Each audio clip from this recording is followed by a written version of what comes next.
Hello, welcome, and thanks for joining me. Thank you also so much to those of you who followed along on my adventure last week to create delicious buttery croissants, which quite honestly surprised me. So today we're going to be leaving the realm of France and the delicate pastries, and we're going to be entering the world of fresh homemade sourdough pizza crusts in the land of Italy.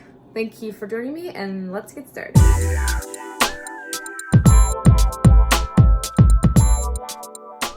So in my last video, you might have noticed that one of the things I did in the meantime was I fed my sourdough starter. This is my sourdough starter that I fed. Granted, I have discarded some, and I'm just gonna go ahead and say disclaimer, I don't think this sourdough starter is good. But you know what? There's no way to know if it's good unless you try. So this video today is going to be an experiment to see if this sourdough starter can be used to create some form of sourdough bread. So we're gonna try, I think an easier form, a pizza crust. So we're gonna check that out. You know what, I'm a big fan of learning from trial and error and learning from mistakes, and so I just thought, why not take you with me and we can all learn from any mistakes or anything that happens to be wrong with this sourdough starter. So with that, let's get started for real. Sourdough pizza crust. Sourdough pizza crust. I would definitely consider cold brew a necessity. So what we have here in my bowl is 655 grams of organic, unbleached, all-purpose flour, and I have, sitting on my kitchen scale right here, 45 grams of freshly ground whole wheat flour, so I'm going to put that in. And then I have 14 grams of salt. Again, it's supposed to be sea salt. I'm just using regular salt. Also, my freshly ground flour is supposed to be stone ground whole wheat flour. I'm using a freshly ground hard red wheat flour from a good friend, and I'm just gonna see how that goes using what I have.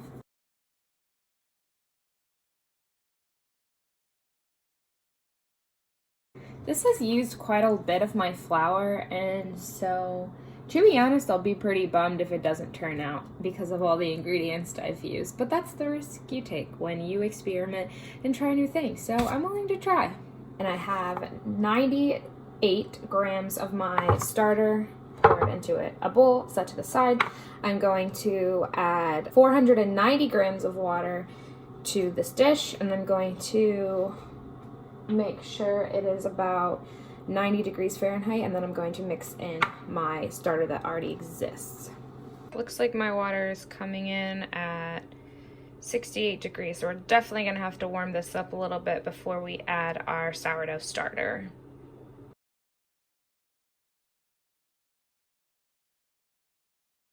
All right, so we have our water at a decent temperature of 90 degrees Fahrenheit. We're gonna add our sourdough starter, which is potentially not good, to our water. We're going to try to incorporate it a little bit, or as best as we can, and then we're going to add that into our mixture before we do some special gluten development.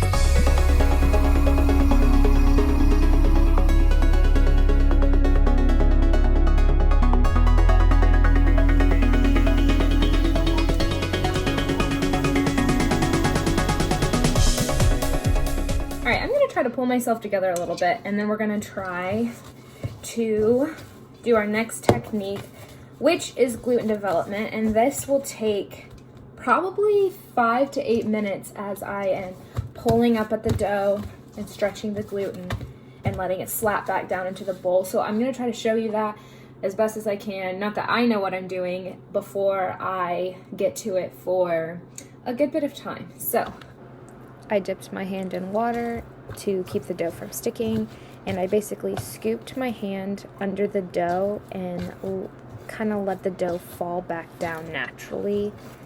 The sound wasn't really quite appealing, but basically I was doing this maneuver over and over and over again, and as you can see, eventually it made the dough come together and form a smooth surface on the top. It's a little rough on the edges, literally, but we're gonna let it go. We did this for about 7-8 minutes. So we are now going to start the bulk fermentation process, which is where we are going to let this dough sit in the oven for 2.5 hours with the light on. No reason that it's in the oven. The only reason I'm putting it in the oven is because it needs to be sitting at a temperature of about 78 degrees Fahrenheit. My house is not quite 78 degrees Fahrenheit, so when I place it in the oven with the light on, that's allowing it to be in an environment that's at least closer to 78 degrees. So I'm going to cover this with a damp towel, put it in the oven. We'll be back in 2.5 hours for the next step. So when I went in to get my bowl out of the oven with my dough, I realized that I completely missed 2 to 3 steps that I was supposed to do to the dough while it was in the oven or while it was fermenting. And that was I was supposed to take it out and do a stretch and fold maneuver 3 separate times during the 2.5 hours that it was in the oven, or while it was resting. So I did not do that step. So there's a big thing that we missed, and we're gonna have to see how that affects things. Just about 2.5 hours later, maybe 3, I took the dough out of the bowl and put it onto an unfloured surface. That is right, unfloured. I was a little bit in shock too. But I did get to use my handy dandy dough scraper and my hand to kind of mess with the dough a little bit, and I am working to get it into basically a ball shape. I must say I am super fascinated and really obsessed with my new dough scraper tool. It was pretty satisfying to scrape the dough off the counter. I must say I did this for quite a while, and not because I necessarily needed to, probably just because it was a lot of fun.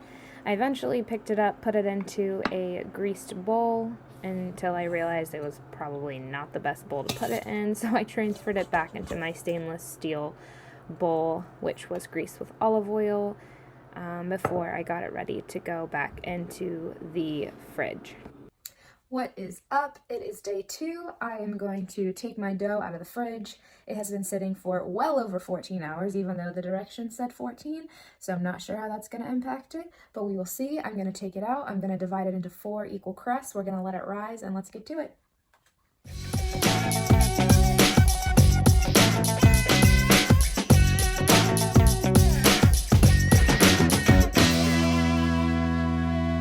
So I have a big chunk of dough right here. I'm going to get my fancy tool. This thing makes me feel super fancy and professional. All right.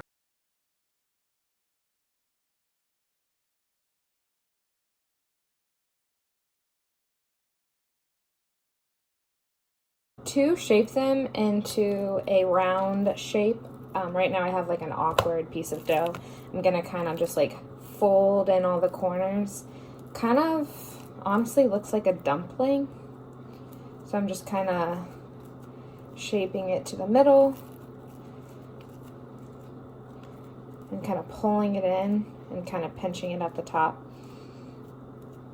And then it will look like this.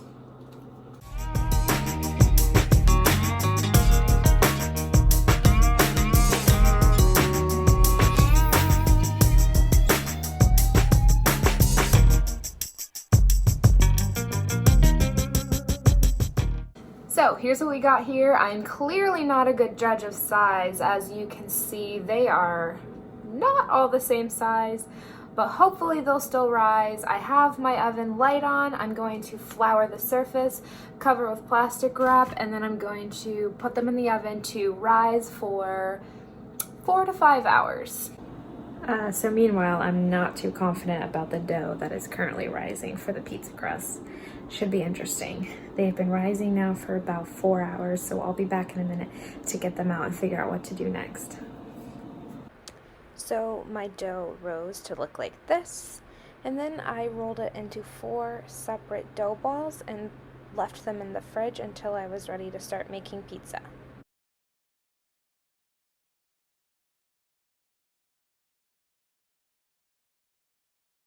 So I ended up baking the pizzas at my parents' house, 1, so that I could share the pizza, but 2, because I didn't actually have a pizza stone to bake it on.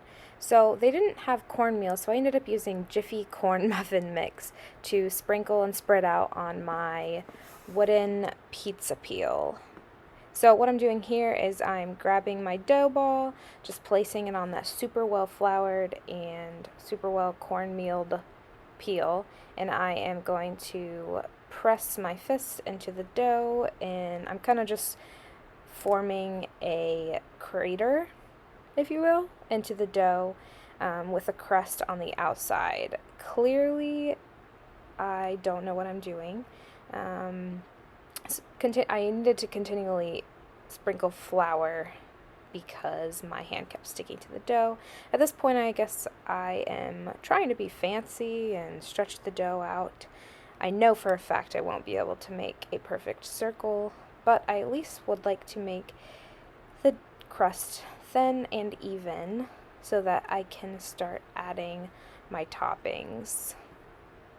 So I even did a little slide test to make sure that my dough was gonna slip off the pan onto the baking stone. And then I began to add my toppings, starting with some super fancy canned tomato sauce. I would have loved to use a nicer red sauce, but this was what I used for mine. I may not have used nice red sauce, but I did use fresh mozzarella and fresh basil to put on my pizza, and I do think that made a huge difference.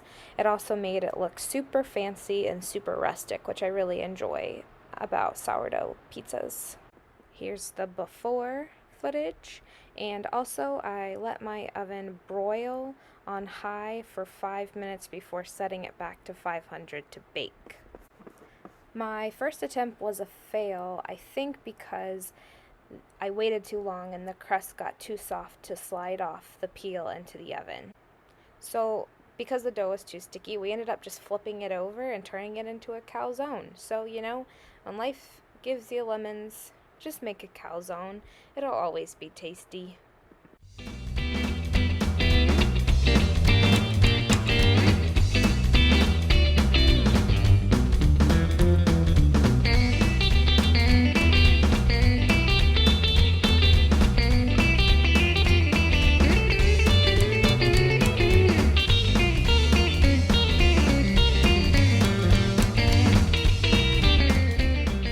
I actually really like the crust. So overall, I would say that the recipe was probably about like I thought. It turned out better than I imagined, especially because I did miss some things and I made a few mistakes.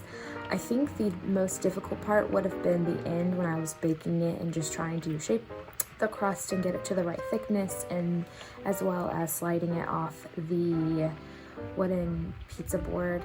I forgot what it's called. I will definitely be making this again. I think that it made 4 small pizzas, but they were a lot bigger than I thought they were gonna be, and I honestly only ate like a half of one pizza before I was really full. I think that using the fresh ingredients was really important, and I'm really excited to do this again. As always, if I can do it, you can do it, and I hope you try this recipe.